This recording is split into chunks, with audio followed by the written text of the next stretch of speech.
안녕하세요. 랄라하의 사연방 구독자 여러분. 저는 30대 중반 여성입니다. 사연을 적어 내리는 오늘도 제겐 더도 없이 특별한 날이기도 합니다.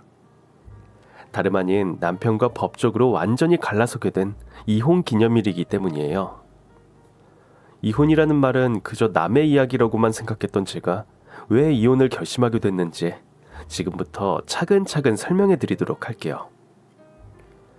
제 아버지는 자랑스런 소방관이십니다. 저는 어릴 때부터 우리 아빠는 훌륭한 소방관이야 라고 말하고 다닐 정도로 아버지를 무척 존경했습니다. 하루는 유치원에서 직업체험으로 소방서 견학을 간 적이 있었어요. 그때 저희 아버지께서 제 친구들을 맞이해 주시고 한 명 한 명씩 소방차에 태워주셨는데 나이를 먹은 지금까지도 그날의 행복한 기억을 생생히 기억하고 있네요. 자랑스럽고 따뜻한 아버지 덕분에 전 몹시 행복한 유년 시절을 보낼 수 있었습니다. 아버지가 자랑스러운 건 성인이 되어서도 마찬가지였습니다. 지옥불과 다를 게 없는 무시무시한 화마를 헤치고 들어가 생명을 구해내는 일은 결코 아무나 할 수 있는 건 절대 아니잖아요. 특히 아버지께서는 투철한 사명감을 인정받아 표창도 셀 수 없을 정도로 받으셨고 각종 언론사 인터뷰도 십수번은 하신 건 물론이거니와 대학 강연까지 가실 정도로 인정받는 분이셨습니다. 하지만 제가 대학교를 갓 졸업할 때쯤 저희 아버지께 한 가지 비극이 발생했습니다. 화재 진압 중 무너진 건물 잔해에서 사람을 구하다 붕괴된 건물에 그만 다리가 깔리게 되어버리고 만 것인데요. 천만다행으로 생명을 부지할 수 있었지만 안타깝게도 다리 한쪽을 완전히 절단하고야 말았습니다.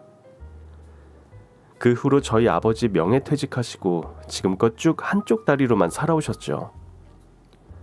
하루아침에 다리 한쪽을 영영 잃게 되었으니 그 상심이 이루 말할 수 없이 크셨을 테지만 저희 아버지는 좌절보다는 오히려 극복을 선택하셨습니다. 두 쪽 다리가 다 있으면 다 있는 대로, 한쪽만 있으면 한쪽만 있는 대로 잘 살면 된다며 무한 긍정 마인드로 가족들에게 본보기가 되어주셨어요. 저 또한 그런 아버지의 성격을 빼닮아 쉽게 좌절하지 않고 낙천적인 사고방식을 가진 어른으로 성장할 수 있었습니다. 저는 몸이 불편한 아버지를 물심양면으로 도우며 든든하고 기댈 수 있는 딸이 되고자 최선을 다했습니다. 그러던 어느 날이었습니다. 대학생 때부터 10년간 사귀어온 남자친구가 결혼하자며 제게 프로포즈를 하더라고요. 8년 동안 준비한 변리사 시험에 드디어 합격하게 되었다면서 말이죠. 저는 별다른 고민 없이 그의 프로포즈를 흔쾌히 받아들였습니다. 10년이라는 긴 세월 동안 별탈 없이 만나온 남자친구였기에 그와의 관계는 잔잔한 수면처럼 편안했고 그러다 보니 결혼하는 게 당연한 수순이라고 생각했습니다. 나이가 30줄에 들어서니 주변 친구들 모두 하나 둘씩 짝을 이루고 떠나고 있던 터라 마음이 살짝 들뜬 탓도 있었어요. 사실 남자친구는 홀어머니 밑에서 자라 가정 형편이 썩 좋지 못했기 때문에 수험 생활에 필요한 비용은 직장인이었던 제가 전부 다 부담했었습니다. 고시원 비용과 학원비, 식비 등등 해도 월 200만 원이 훌쩍 넘더라고요. 저는 매일 철회를 해가며 돈을 벌어야만 했고 먹는 거, 입는 거 아껴가면서 모은 돈을 모조리 남자친구에게 몰빵했어요. 그간 남자친구 뒷바라지하느라 솔직히 말해서 등골이 휘는 줄 알았는데 이제야 고생한 보람을 받게 됐다는 생각에 매우 기뻤습니다. 그리고 각고의 노력 끝에 변리사 시험에 합격하고 곧바로 제게 프로포즈한 남자친구가 나름 기특하게 느껴지기도 했고요. 마치 평강공주가 된 기분이랄까요? 그렇게 저희는 차근차근 결혼 준비를 해나가기 시작했습니다. 상견례 날짜를 잡기 위해 호텔을 알아보다가 문득 저희 아버지 생각이 나는 거예요. 제 남자친구는 저희 아버지가 사고를 당해 다리 한쪽이 없다는 사실을 전부 다 알고 있었기에 예비 장모님 또한 당연히 이 사실을 알고 있을 거라 생각했습니다. 그런데 남자친구에게 이 얘기를 꺼내니 뜻밖에도 자기 어머니께서 이 사실을 전혀 모른다고 하더라고요. 자기야, 자기 어머님도 아시지? 우리 아버지 다리 불편하신 거. 아니, 딱히 말 안 했는데? 말씀 안 드렸어요? 그래도 상견례 전에 미리 말씀드려야 하지 않을까? 나중에 보고 놀라시면 어떡해. 에이, 그런 걸로 뭘 놀라. 그리고 자기 아버님 사람 구하다가 그렇게 된 거라며. 난 자기 아버님 진심으로 존경해. 분명 우리 엄마도 자기 아버님 대단하다고 생각하실 거야. 그래도 걱정돼서 그래. 상견례 전까지 아직 시간 있으니까 자기가 어머님께 꼭 미리 말씀드려. 알겠지? 알겠어. 내가 잘 이야기할게. 걱정 마. 남자친구는 대수롭지 않게 여겼지만 저는 노심초사하는 마음을 감출 수가 없었습니다. 물론 제 아버지가 부끄러워서 그러는 건 결코 아니었습니다. 미래를 약속한 사이이니 상대방 어른께 저희 집안에 대한 모든 정보를 미리 솔직하게 말씀드려야 된다고 생각했기 때문이에요. 저는 어머님께 잘 말씀드리겠다는 남자친구의 말을 곧이곧대로 믿으며 상견례 날짜를 잡았습니다. 그리고 대망의 상견례 당일이 되었어요. 저희 아버지께서는 전날 잠을 못 이룰 정도로 무척 긴장하셨습니다. 무남 동료인 딸을 시집 보내는 일이 무척 기쁘면서도 한편으로는 자신의 몸 상태 때문에 딸에게 행여라도 피해가 갈까 염려하셨죠. 그런 아버지의 모습을 바라보면서 자식된 입장으로서 마음이 결코 편치 못했습니다. 그럴수록 저는 아버지의 손을 꼭 잡아드리며 걱정 말라 다독여드렸어요. 드디어 우리 딸 내일이 상견례 날이네. 엉금엉금 기어다니던 애가 언제 이렇게 다 컸대. 안 그래요, 여보? 그러게 말이야. 우리 은서가 벌써 시집을 간다고 하니 감회가 남다르네. 참, 은서야, 혹시 안사돈 되실 분께서 아빠 다친 거 알고 계시냐?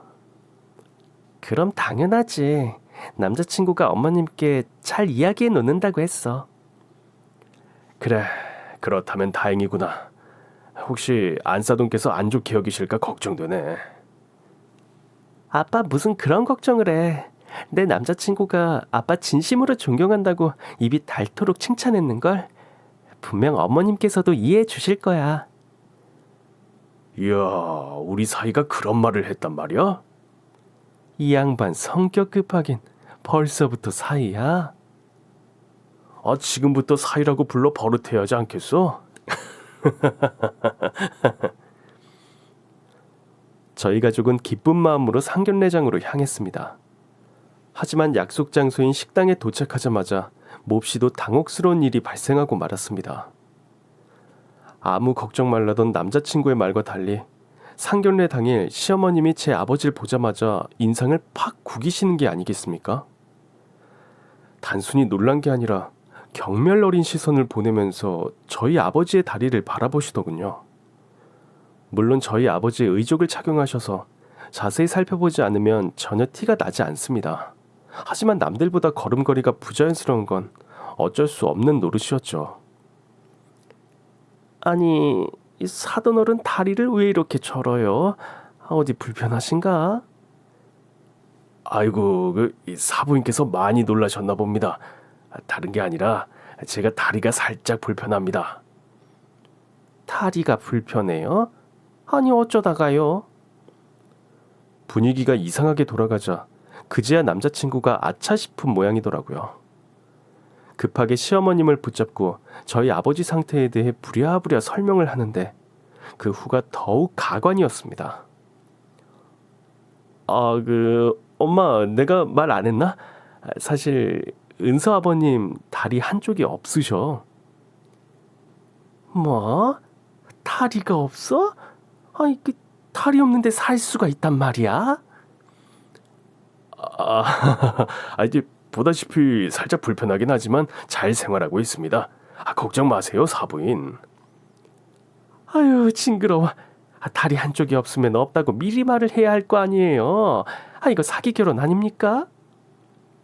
이보세요. 사기 결혼이라뇨. 말씀이 너무 심한 거 아니에요?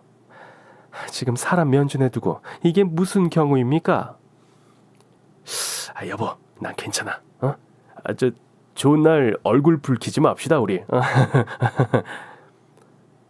참나, 놀라서 말이 좀 험하게 나올 수도 있지 뭘 그래요.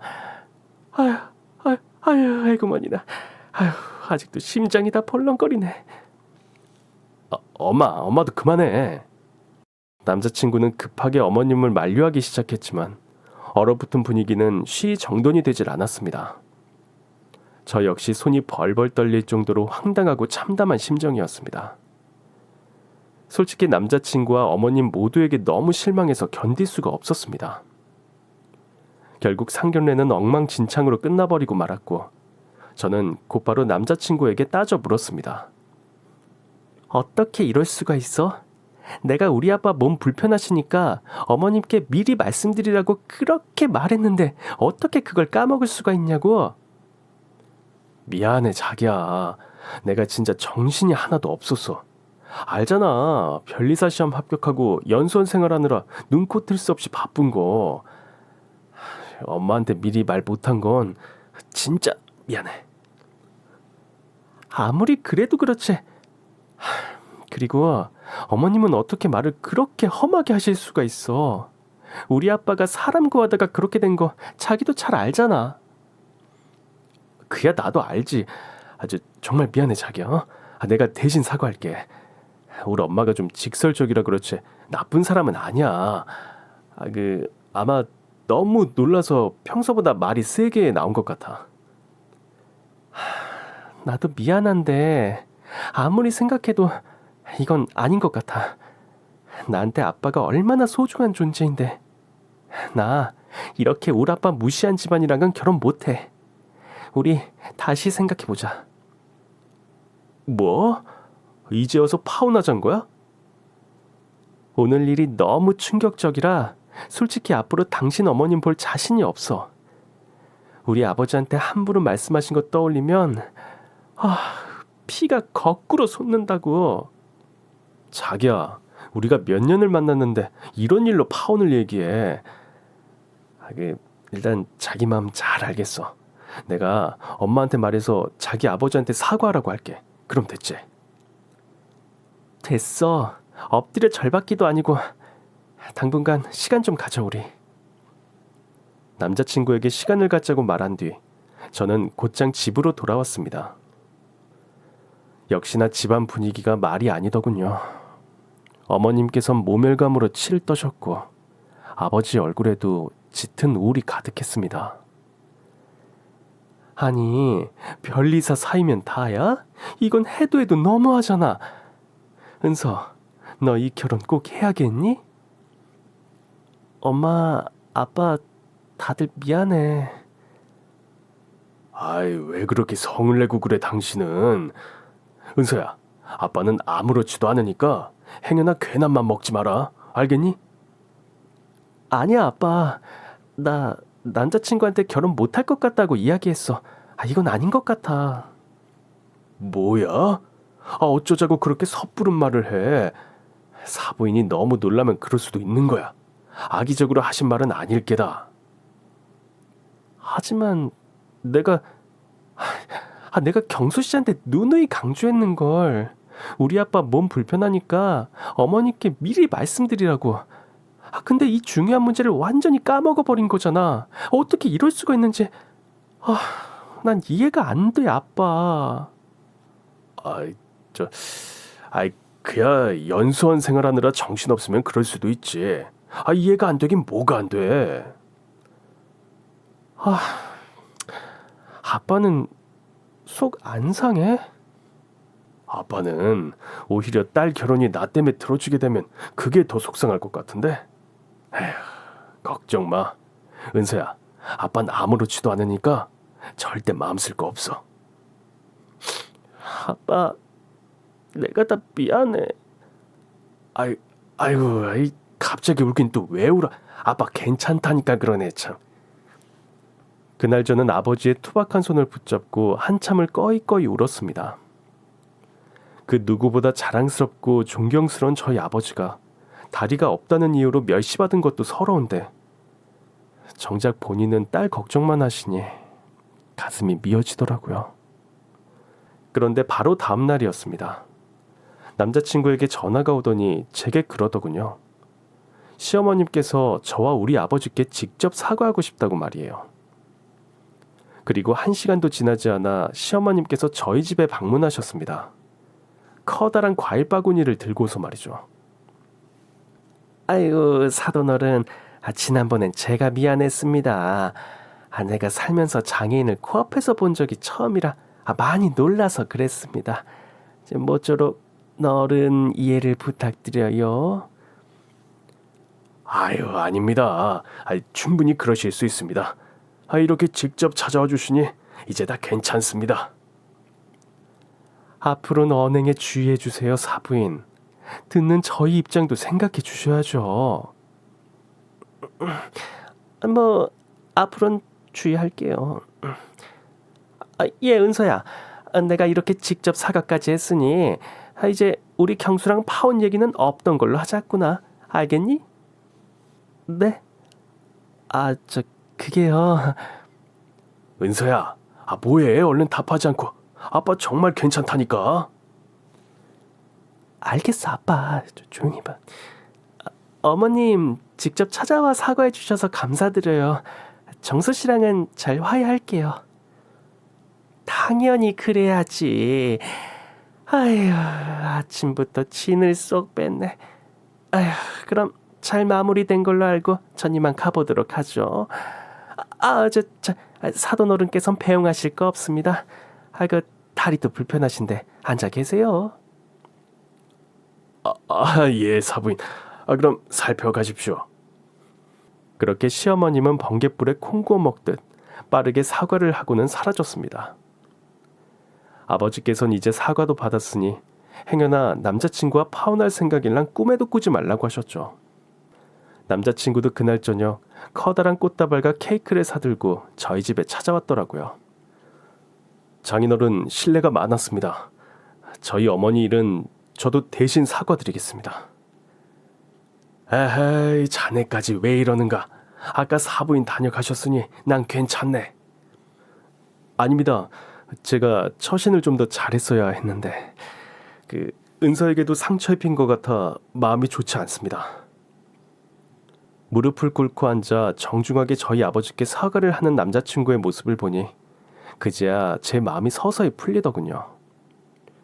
그래도 10년 가까이 만난 남자인데 이렇게 무자르듯 헤어지는 건 아니다 싶기도 했습니다. 무엇보다 저희 아버지께서 자신 때문에 결혼이 엎어질까봐 매우 노심초사해 하셨고요. 결국 저는 남자친구의 사과를 받아주었고 바로 다음 해에 결혼에 골인했습니다.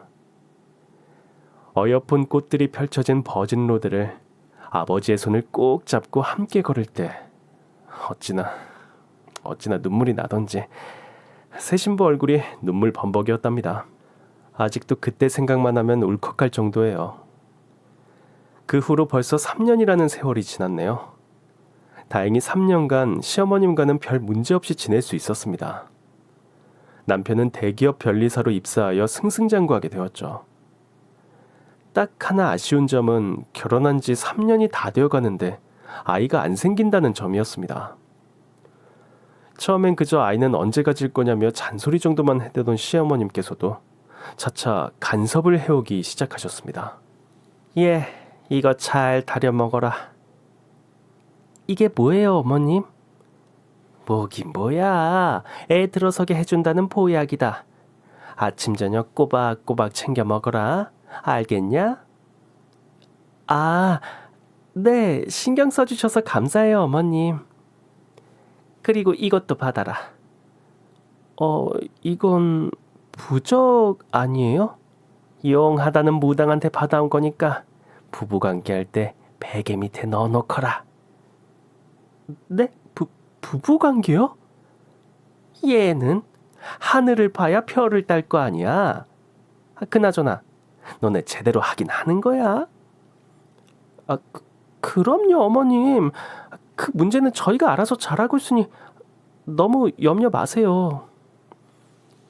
결혼한 지가 몇 년인데 아직도 애가 안 들어서니 걱정 안 하게 생겼니? 좋은 말 할 때 내 말 들어라. 베개 밑에 이 부적을 넣어두고 돌아오는 토요일 밤 9시 정각에 내 아들의 씨를 받아야 한다. 1분이라도 이르거나 늦어서는 절대 안 돼. 아, 제가 무슨 씹어주도 아니. 일단 알겠어요, 어머님. 부부관계니 남편의 씨를 받아야 한다느니 어머님의 노골적인 표현이 너무 불쾌하게 느껴졌습니다. 마음 같아선 부적을 그 자리에서 찢어버리고 싶었지만 괜히 이를 키우고 싶지 않아 시어머니 말을 고분고분 따르는 척할 수밖에 없었죠. 하지만 날이 갈수록 어머님의 간섭은 더욱 심해지더라고요. 아무래도 안 되겠다. 너 이번 주말에 남편이랑 같이 시댁으로 함께 와라. 이번 주말이요? 무슨 일 있으세요? 부적까지 받아왔는데 애가 안 들어서잖아. 너 그 부적이 얼마짜린 줄 알아? 어머님, 안 그래도 저희 며칠 전에 난임센터 다녀왔어요. 애기 갖기 위해 최선 다하고 있으니 조금만 기다려주세요. 시끄럽다. 병원은 다 상술인 거 모르니? 군소리 말고 주말에 오도록 해. 내가 니들 똑바로 관계하는지 안 하는지 아주 그냥 눈에 불을 켜고 지켜볼 테니까. 네? 지켜보신다뇨?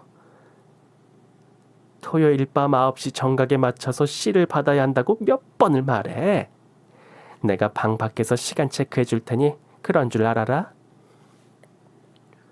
하다 자식 내외의 성관계까지 관여하려고 드니 그야말로 미치고 팔짝 뛸 노릇이었어요. 결국 저는 남편에게 도움의 손길을 요청할 수밖에 없었습니다. 제발 어머님의 기행을 말려달라고요. 자기야, 이번 주말에 어머님께서 오래. 그래? 올만에 엄마 밥 먹고 좋네. 지금 그게 문제가 아니야. 내가 그동안 말 안 했는데 당신 이게 뭔지 알아? 이거 부적 아니야? 당신 무당 만나고 왔어? 무당은 내가 아니라 어머님이 만나고 오셨어. 이 부적을 베개 밑에 넣어두고 당신이랑 부부 관계를 해야 한다고 어찌나 신신당부하시던지. 뭐라고? 우리 엄마 귀엽네. 못 말린다 진짜. 당신 지금 이게 웃겨? 난 심각하단 말이야. 어머님이 또 뭘 하셨는지 알아? 토요일 밤 9시에 자기 씨를 받아야 애가 들어선다고. 이번 주말에 자기가 지켜보는 앞에서 당신이랑 관계 맺으래. 이게 말이 되냐고. 아유, 너무 심각하게 받아들이지 마. 엄마도 손주 빨리 보고 싶으셔서 그런 거겠지. 당신은 매번 이런 식이야. 항상 나만 심각하고 나만 이해심 부족한 며느리지? 또 왜 그래. 이번 한 번만 눈 딱 감고 어머니 소원 들어드리자. 그렇게 했는데도 애 안 생기면 엄마도 단념하시겠지. 몰라 진짜. 저는 마치 실험용 쥐가 된 기분이 들었지만 이번 한 번만 어머님의 소원을 들어드리자는 남편의 말에 설득당해 결국 함께 시댁으로 내려갔습니다. 어머님의 바람대로 그놈의 빌어먹을 토요일 밤 9시에 남편과 합을 완벽하게 맞추었고요. 관계를 마치고 침대 위에 멍하니 누워있는데 방 밖에서 어머님의 목소리가 들리더군요. 애미야, 아랫도리에 힘을 꽉 주고 자거라. 내일 아침까지 우리 아드씨를 한 방울도 흘려서는 안 된다. 알겠지? 그때 그 목소리가 어찌나 소름이 끼치던지 저는 그날 밤새 한잠도 제대로 자질 못했습니다. 그리고 마음속으로 다짐했죠. 다음부터 또 이런 어처구니없는 요구를 하신다면 시어머니고 뭐고 대차게 거절하겠다고 말이죠. 이 말도 안 되는 일을 겪고 또다시 한 달이 흘렀습니다. 어머님은 기대에 찬 목소리로 제게 물으셨죠. 혜미야, 임신 테스트기 확인해 봤니? 어머님 실망스러우시겠지만 저 오늘 아침에 생리 시작했어요. 뭐야? 아휴, 걔는 새끼라도 잘 베지. 너는 어쩜 걔만도 못하니? 아휴, 속 터져. 네? 걔만도 못하다니. 아니, 어떻게 그렇게 심한 말씀을 하세요? 너 우리 아들 4대 독자인 거 몰라? 애미, 네 아빠가 장애인이라 혹시 너도 문제 있는 거 아니니? 그런 말도 안 되는 이야기가 어디 있어요, 어머님. 그리고 저희 아버지 후천적으로 다치셔서 그렇게 된 거예요. 사람 구하다 다치신 거라고요. 후천적이든 뭐든 그게 무엇이 중요하니? 결국 애미 네 애비가 장애인이라는 사실은 변하질 않잖아. 어머니, 정말 너무하세요. 저희 아버지는 후천적으로 사고를 당한 거라고 아무리 설명해도 어머님은 전혀 들으려고 하질 않으셨죠. 그야말로 독불장군이 따로 없었습니다. 물론 손주가 생기지 않아 속상하신 시어머님의 마음은 이해합니다. 하지만 아무리 그래도 사람 면전에 대고 개만도 못한 며느리라뇨. 제가 이런 모욕을 받으려고 결혼했나 자괴감까지 밀려왔습니다. 그날 저녁 전 남편이 퇴근하기 무섭게 어머님의 만행을 폭로했습니다. 지금 이 상황을 중지해 줄 사람은 오로지 남편뿐이라고 믿었기 때문입니다. 우리 엄마가 자기한테 개만도 못한 며느리라고 했다고? 아이, 설마. 진짜라니까? 진짜 나한테 애도 못 낳는다고 개만도 못한 며느리랬어. 설마 내가 이런 거로 거짓말하겠어? 잠시만. 내가 엄마한테 전화해 볼게. 뭐?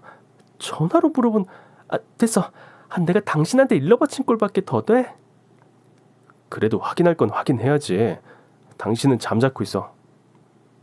저보고 잠자코 있으라던 남편은 기어코 어머님께 전화를 걸어 물어보더군요. 근데 더욱 기가 막힌 건 뭔지 아세요? 아유, 그래 우리 사랑스러운 아들. 이 시간에 웬 전화냐? 무슨 일 있니? 엄마, 은서한테 정말 개만도 못한 며느리라고 그랬어? 어머머, 아니 얘는 나를 뭘로 보고... 내가 설마 며느리한테 그런 심한 말을 했겠니? 정말 그런 말 안 했어? 애미가 그러냐? 걔 좀 당장 바꿔다오. 아니야. 오해가 있었나 보네. 이만 끊어. 어머님이 뭐래? 우리 엄마는 아니라는데? 그런 말 한 적 없대. 뭐? 내가 똑똑히 들었다니까 그러네. 그냥 좀 넘어가. 우리 엄마가 감정 격해져서 투정 좀 부린 거 가지고 뭘 그래. 너무 마음에 담아두지 마. 어머님은 자긴 절대 그런 말을 한 적이 없다며 시치미를 뚝대기 시작했고, 남편은 도리어 제가 잘못 들은 것 같다며 어머니 편을 들었습니다. 네, 저만 미친년이 되어버린 거죠. 속이 썩어 문드러질 것만 같은 와중 어머님께선 남편이 출근하기 무섭게 아침 대바람부터 저희 집에 쳐들어오셨습니다. 그러곤 삿대질하며 저에게 윽박을 지르셨죠. 혜미, 너 그렇게 안 봤는데 아주 치사하고 영악하기 짝이 없구나. 그걸 못 참고 남편한테 쪼르르르 일러 바쳐? 장애인 자식이라 그런가? 아주 패어먹은 게 없니? 어머님, 제가 오죽했음 그랬겠어요. 저도 사람이라 상처받는다고요. 그리고 저희 아버지 비록 지금은 몸이 불편하시지만 자랑스러운 소방관이셨어요. 사람 구하다 그렇게 된 거고, 전 그 누구보다 저희 아버지가 존경스럽고 훌륭하신 분이라 생각해요. 소방관이든 경찰관이든 그건 내 알 바 아니다. 장애인 딸을 며느리로 받아준 것만으로도 감지덕지하지. 에휴, 참만 말고 넌 빨리 애 낳을 생각이나 해. 어머님의 폭언 수위는 갈수록 선을 넘었습니다. 이번에도 가만히 당하고 있을 수만은 없어 휴대폰으로 몰래 어머님의 목소리를 녹음했어요. 증거를 남겨둔 것이죠. 저는 곧바로 녹음한 내용을 남편에게 들려주었습니다. 휴대폰을 통해 들려오는 어머니의 폭언을 듣고 나서야 남편이 제법 심각한 얼굴을 하더군요. 하지만 결론은 똑같았습니다. 남편은 이번에도 어김없이 저에게 모든 걸 이해하라고 말했죠. 그냥 자기가 이해해. 우리 엄마 원래 흥분하면 막말하고 그래. 알잖아. 어? 어머니도 본심은 그게 아니실 거야. 이걸 이해하라고? 틈만 나면 우리 아버지 장애인이라고 멸시하는데 이걸 어떻게 이해하라는 거야? 알겠어. 미안해. 내가 대신 사과할게. 자기가 대신 사과하면 끝날 일이야, 이게? 그럼 뭐 어떻게 해줬으면 좋겠는데. 우리 엄마 데리고 와서 당신 앞에서 무릎이라도 꿇었으면 좋겠어? 왜 이렇게 대화가 삐딱선을 타? 내 말은 그게 아니잖아. 몰라. 피곤하니까 다음에 얘기해. 남편은 피곤하다며 방으로 쏙 들어가 버렸고, 제가 조금이라도 어머님 이야기를 꺼내려고 하면 입을 꾹 다물어 버렸습니다. 저와 제 어머님 사이의 갈등을 중지하기는커녕 남일인 것처럼 지켜보기만 했죠. 그 사이 저를 향한 어머님의 멸시는 더욱 포악해졌습니다. 그런데 바로 며칠 전 도무지 참을 수 없는 일이 발생하고야 말았습니다. 아들 먹일 반찬을 좀 가지고 가라는 말씀에 시댁에 들렸는데, 제가 현관에 발을 들이기 무섭게 어머님께서 분무기를 들이미는 게 아니겠습니까? 거기 너 스톱. 거기 서 있어라. 네? 갑자기 왜요? 순식간에 얼굴에 차가운 액체가 닿더니 이내 온 얼굴이 화끈화끈 쓰라리기 시작했습니다. 어머님께서 저에게 알코올 소독제를 냅다 뿌린 것이었습니다. 아휴, 됐다. 이제 들어와라. 방금 뭘 뿌리신 거예요? 장애인 유전병 옮을까봐 소독부터 했다. 왜? 뭐 잘못됐니? 네? 장애인 유전병이요? 어머님! 저도 더 이상은 못 참겠네요. 깜짝이야. 이게 어디 시어머니 앞에서 두 눈 똑바로 뜨고 바락바락 대들어? 저도 참을 만큼 참았어요. 어떻게 며느리 얼굴에 알코올을 뿌릴 수가 있으세요? 자꾸 이런 식으로 나오시면 저 2번 다신 어머님 얼굴 안 볼 겁니다. 뭐? 이것이 진짜 미쳤나? 아이고 내 발자야. 며느리한테 하극상이나 당하고. 아이고. 곡소리를 내던 어머님은 그 자리에서 뒷목을 잡고 쓰러지셨습니다. 비록 화가 머리 끝까지 나긴 했어도 막상 어머님이 눈앞에서 쓰러지시니 저 역시 당황할 수밖에 없었습니다. 급히 119를 불러 어머님을 응급실로 모셨는데, 소식을 듣고 달려온 남편은 자초지종을 듣더니 길길이 날뛰더군요. 내가 우리 엄마 말은 그냥 흘려들으라고 했잖아. 어르신 말 하나 그렇게 이해를 못해줘서 따박따박 대들고 기어코 우리 엄마를 쓰러지게 만들어. 당신은 왜 맨날 나한테만 뭐라 그래? 당신 진짜 안 되겠다. 나 당분간 엄마 집에서 지낼 거야. 우리 시간 좀 가지자. 뭐? 당신까지 정말 1억이야? 내가 어머님 때문에 얼마나 스트레스 받는지 뻔히 알잖아. 그리고 어머님이 나한테 내뱉은 폭언에 비하면 내가 한 말은 3발의 피야. 맨날 임신 못한다고 뭐라 하시고, 장애인 딸이라면서 우리 아버지 들먹이시고, 나도 참을 만큼 참았다고. 그러게, 빨리 임신하면 이런 일도 없잖아. 솔직히 너 연애할 때부터 맨날 찬 음식 먹고 맨바닥에 자주 앉고 그러더니 하다 이제 날 불임으로 모는 거야? 합리적 의심이지. 저는 남편과의 대화를 통해 비로소 깨달았습니다. 그 엄마의 그 아들이라는 것을 말이죠. 남편은 절대 나의 편이 되어주지 않는 사람이라는 걸 확실하게 알게 되니 그제야 정신이 번쩍 들더라고요. 하지만 이때까지만 해도 남편과 이혼하겠다는 생각은 하지 못했습니다. 결혼한 지 얼마 되지 않아 이혼한다고 하면 그 누구보다 슬퍼하실 저희 아버지의 얼굴이 선했기 때문이죠. 당분간 어머님 댁에서 지내겠다는 남편은 그 이후로 연락을 뚝 끊어버렸습니다. 저에게 잘 지내느냐는 안부 하나 묻질 않더라고요. 정말 서운하기도 하고 제 신세가 처량하기도 하고 매일 밤을 울면서 지새웠던 것 같습니다. 그러던 어느 날이었습니다. 일전에 남편과 함께 갔던 난임센터에서 급하게 방문해달라는 연락을 받은 것이죠. 맨 처음 난임센터에 갔을 때 저와 남편 모두 불임 검사를 했는데 그 결과가 나온 모양이었습니다. 남편은 여전히 연락이 되질 않아 결국 저 혼자서 난임센터에 찾아가게 되었습니다. 절 보자마자 대뜸 심각한 표정을 짓는 의사 선생님을 보니 무언가 좋지 못한 예감이 들더군요. 너무 상심하지 말고 들으세요, 환자분. 네, 마음의 준비는 진즉했어요. 말씀하세요. 혹시 제가 정말 불임인가요?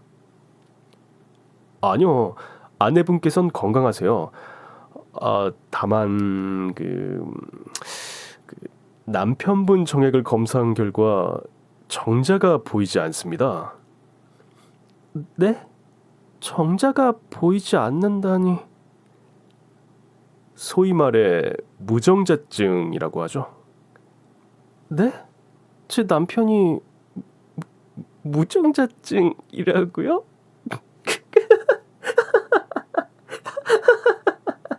남편이 무정자증이라는 말에 저는 미친년처럼 깔깔깔 웃고 말았습니다.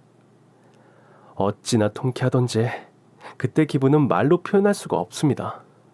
그러니까 지금껏 애를 가지지 못한 이유는 제 문제가 아니었던 거죠. 남편 놈이 씨 없는 수박이었던 거잖아요. 지금까지 마음고생한 것들이 한 번에 사라지는 기분이 들 정도였습니다. 병원에 나오면서 전 한 가지 굳은 결심을 하게 되었습니다. 이 결혼은 유지해서는 안 된다는 걸 말이죠. 그나마 아이가 없으니 얼마나 다행인지 몰랐습니다. 마마보이 남편 놈이 무정자증이라는 게 어쩌면 신의 선물이라는 생각도 들더라고요. 저는 곧바로 친정으로 향했습니다. 저를 따뜻하게 맞이해 주시는 아버지의 얼굴을 보니 또 왜 그렇게 눈물이 나던지. 전 아버지를 꼭 껴안고 지금껏 제가 겪은 일을 모두 털어놓았습니다. 애를 못 낳는다는 이유로 시어머니에게 당한 서류, 남편의 방관자적 태도 등등 전부 다 사실대로 말씀드렸죠. 아이고, 내 딸이 그런 취급 당하는 줄도 모르고 이 아비가 잘못했어. 아빠, 나 지금이라도 남편이랑 이혼하고 엄마랑 아빠랑 그냥 둘이서 살래. 나 그래도 돼? 그야 당연하지. 아무 걱정 말고 다시 집으로 들어와라. 아빠, 그리고 경수 그 새끼 알고 보니 무정자증이었어. 나는 그것도 모르고 내가 임신 안 되는 몸인 줄 알고 얼마나 마음고생했다고. 아휴, 가엾은 내 딸아. 그간 혼자서 얼마나 마음고생 심했니. 제 이야기를 들은 저희 아버지 역시 꺼이꺼이 우셨습니다. 다음날 저는 집에 있던 물건들을 모두 정리하고 친정으로 다시 들어갔습니다. 이제야 제 집에 온 것 마냥 마음이 편하더라고요. 저는 곧장 남편 새끼에게 이혼 서류를 날려주었습니다. 이제 남은 인생은 부모님 곁에서 살면서 몸이 불편하신 아버지의 다리가 되어드리고 싶었어요. 어릴 때는 아버지가 절 업어주셨으니 이제는 제가 아버지를 업을 차례라고 생각했죠. 그런데 사람이 매번 불행한 일만 겪지는 않는 모양이었습니다. 저희 아버지가 착하게 사셔서 그런지 목이 넝굴채 굴러들어오게 되었어요.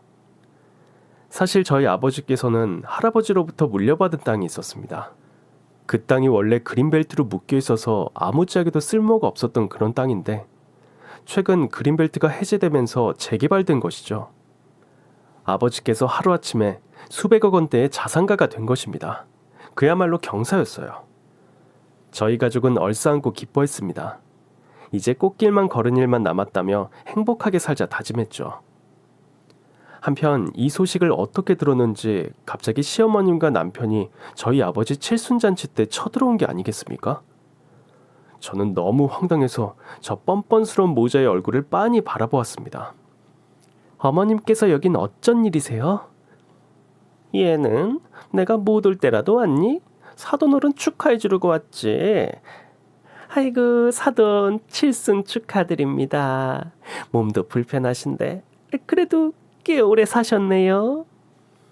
그래 자기야, 장인어른 칠순잔치에 사이가 빠지면 되나? 아버님 진심으로 축하드립니다. 그리고 땅 부자 되셨다고 소문이 자자하던데 아유 이제 제가 다 기쁘네요. 장인어른은 개뿔. 당신 내가 보낸 이혼 서류 못 받았나 봐? 아, 그거 당근 받았지. 근데 이혼 못 해주겠는데?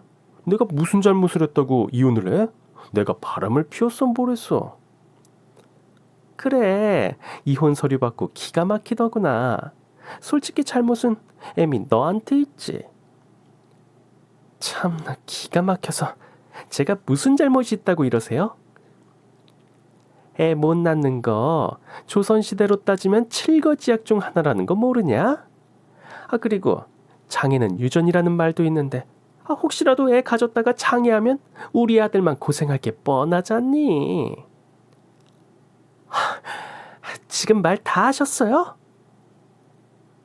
아유, 시끄러. 하지만 내가 시어머니로서 넓은 아량으로 용서해 준 마임이야. 다시 짐 싸서 집으로 들어오거라. 그래 여보, 나한테 한마디 상의도 없이 멋대로 집 나간 거랑 이혼 서류 보낸 거 뭐 이번 한 번만은 용서해 줄게. 그러니까 힘 빼지 말고 얼른 들어와. 아버님도 은서 좀 잘 설득해 주세요. 하나뿐인 딸인데 이혼녀 만들면 되겠습니까? 이 미친 것들이 뭐라고 짓거리는 거야? 아휴, 이 악기만도 못한 것들. 에휴. 그때였습니다. 옆에서 지켜만 보던 저희 아버지께서 굵은 소금을 가지고 와 시어머니와 남편의 얼굴에 시원하게 팍팍 뿌리는 게 아니겠어요? 마치 사탄을 물리치는 늠름한 사제처럼 말이죠. 사돈, 지금 경험없게 이게 뭐 하는 짓입니까? 장인어른 갑자기 왜 이러세요? 눈에 소금 들어가서 따가워요. 시끄럽다. 이 사탄 같은 것들. 썩 꺼지지 못해? 이를 지켜보던 저도 부랴부랴 소금을 한 움큼 쥐고 시모의 면상에 찰지게 뿌려주었습니다. 그리고 칠순잔치를 진행하던 사회자의 마이크를 빼앗아 남편 놈의 비밀을 만천하에 공개했죠. 마이크 테스트. 모두 잘 들리시죠? 저희 아버지 칠순잔치에 오신 많은 분들께 한 가지 놀라운 진실 말씀 드릴까 합니다. 저한테 불이 많이냐며 의심하던 제 남편이 말이죠. 사실 무정자증이랍니다. 씨 없는 수박이라고요. 제 말에 칠순잔치 때 모인 하객 모두 수군거리며 남편의 얼굴을 빤히 쳐다보더라고요. 어디 씨 없는 수박인 놈 얼굴은 어떻게 생겼나 마치 관찰하려는 듯 말이죠. 에이, 딱 보니까 고자관상이네. 이 코가 넙대대 하잖아. 정력이 좋은 남자들은 코가 크다고 그랬어. 망측해라. 지가 고자인 주제 마누라한테 불임이라고 덤탱이 씌웠나 보네. 우와, 저거 완전 미친놈 아니야. 하여튼 사내구실 못하는 것들이 더 나댄다니까. 저기 저 시어머니는 더욱 가관이야. 애 못 낳는 게 칠거지약이라면서 며느리 타박했다잖아. 알고 보니 지 아들이 씨 없는 수박인 줄도 모르고.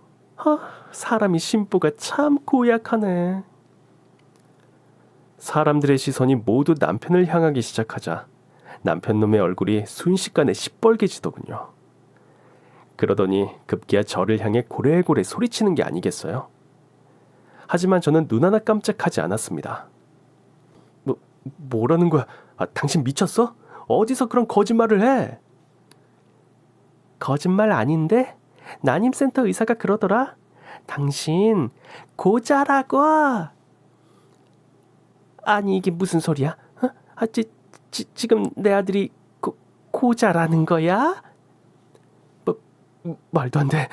내가 고자라니. 내가 고자라니. 저는 절규하는 시어머니와 남편의 얼굴을 향해 다시 한번 소금을 시원하게 뿌려주었습니다. 그리고 마이크에다 대고 쩌렁쩌렁하게 외쳤죠. 아줌마, 어떤 여자가 무정자증인 남자랑 결혼하겠어요. 저니까 불쌍해서 저 마마보이 새끼랑 결혼해준 거죠. 그런데 이걸 어쩌나? 나한테도 버림받게 생겼네. 자기야, 잠시만 우리 대화로 풀자. 응? 아이고 아가야, 내가 잘못했다. 우리 못난 아들 부디 이번 한 번만 좀 건사해 주렴. 아, 뭐래. 하여튼 그 엄마의 그 아들이라고? 에휴, 그냥 엄마랑 아들 둘이서 알콩달콩 행복하게 잘 사세요. 저도 한마디만 하겠습니다. 사부인, 이제 사부인도 아니죠. 인생 그렇게 살지 마세요.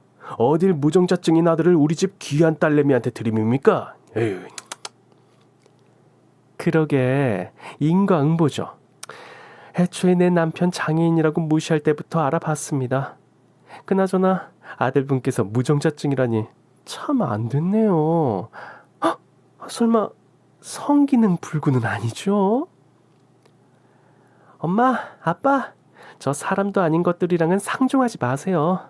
남의 집 귀한 장치 망치지 말고 이만 나가주세요.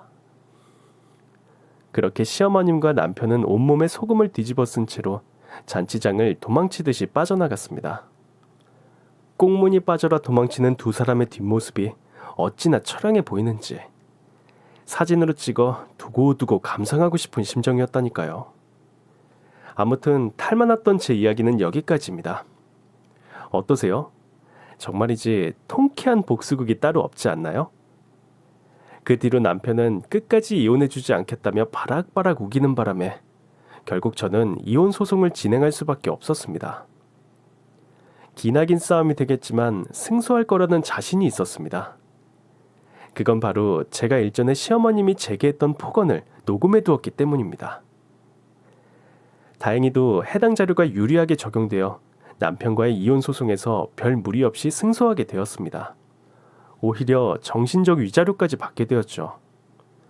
이제는 완전히 자유가 되어버린 저는 이혼 기념일을 완벽히 즐기고 있답니다. 매년 돌아오는 이 이혼 기념일마다 저는 가족들과 함께 파티를 열 예정이에요. 올 연말에는 사랑하는 어머니 아버지와 함께 크루즈 여행을 떠납니다. 인생을 즐기며 산다는 게 이런 건가 싶네요. 우리 랄라하의 사연방 구독자 여러분께서도 올 연말 마무리 잘하시고 다가오는 새해에는 이루고자 하시는 일들 전부 이루시길 저도 열심히 기도하겠습니다. 와, 오늘의 사연 잘 들으셨나요? 정말 통쾌한 이야기에 박수가 절로 쳐지는 사연이네요. 못된 시어머니와 마마보이 남편에게 소금을 뿌리는 장면은 다시 생각해도 온몸에 솜털이 삐쭉 곤두설 정도로 사이다였습니다. 오늘의 사연이 재미있으셨다면 구독과 좋아요 잊지 말고 눌러주세요. 그럼 저는 더욱 재미있는 사연으로 찾아오겠습니다.